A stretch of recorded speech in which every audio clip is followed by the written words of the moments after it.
everybody. Okay, Immanuel Kant's ethics is going to be grounded in the human subject. He's going to ground right and wrong in human reason and not in the will of God, not in some Platonic realm of forms, and so on. Okay, so the key phrase here, or the key teaching, is the categorical imperative. And an imperative is just a command, okay? And there are three versions of the categorical imperative, okay? One is the universalizability of our act, two is respect for persons, and three is the kingdom of ends. So what all that means is this: the three versions of the categorical imperative can be boiled down to do unto others as you would want others to do unto you. Okay, if Kant's thinking sounds very Christian, there's a reason for it. He's coming out of a Christian background, but he's going to reinterpret a lot of it, and that's beyond the scope of this talk. But, you know, all three of these versions are going to basically boil down to treat others the way you want to be treated, okay? So how does he come up with this morality? Where does he get that inner command of, you know, I ought to do this, I ought to do this, like I ought to tell the truth, or I ought to, you know, keep my promises? Okay, so here's how this works. Imagine you're about to tell a lie, or you're about to break a promise.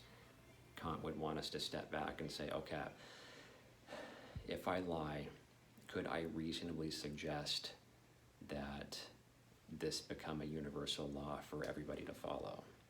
That, you know, you can lie when it suits you, you know, or you can break a promise whenever it suits you. Could you reasonably, you know, want that to become a universal law for all people to follow?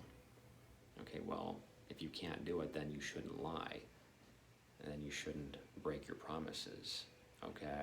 So it's not like I'm the exception and, you know, I get to tell a lie and I get to break my promises, but everybody else, you know, can't.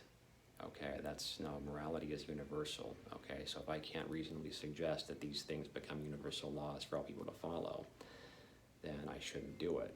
Okay, so I ought to tell the truth. I ought to keep my promises. Okay, so that would be the universalizability version. Okay, the respect for persons version, you know, basically says don't use people.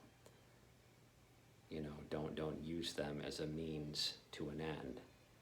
You know, don't you know, piggyback on them and make them do all the hard work so that you can benefit and they get left back there in the dust somewhere. Okay, this can apply to relationships, or it could apply to, you know, situations at work, and on and on. Okay, so universalizability, respect for persons, and finally there's the kingdom of ends. That's number three. That's basically a social version of do unto others, where we aim to, you know, make all of society really, you know, cling to the golden rule, and hopefully the world will, you know, be a better place. It might not ever materialize, it might not ever happen, but it's a good goal to shoot for. Okay, so, you know, doing our duty is what makes us moral beings. Even if I don't feel like doing my duty, even if I don't feel like, you know, telling the truth, or even if I don't feel like, you know, keeping my promises, as long as I do it, you know, I'm a moral person. You know, and even if I have like a mean disposition and I'm not very charitable most of the time, as long as I do my duty, you know, in Kant's book, I'm good. So I guess that's the good news, right? All right, so do your duty and all will be well, okay? All right, so I hope that helps. Over and out.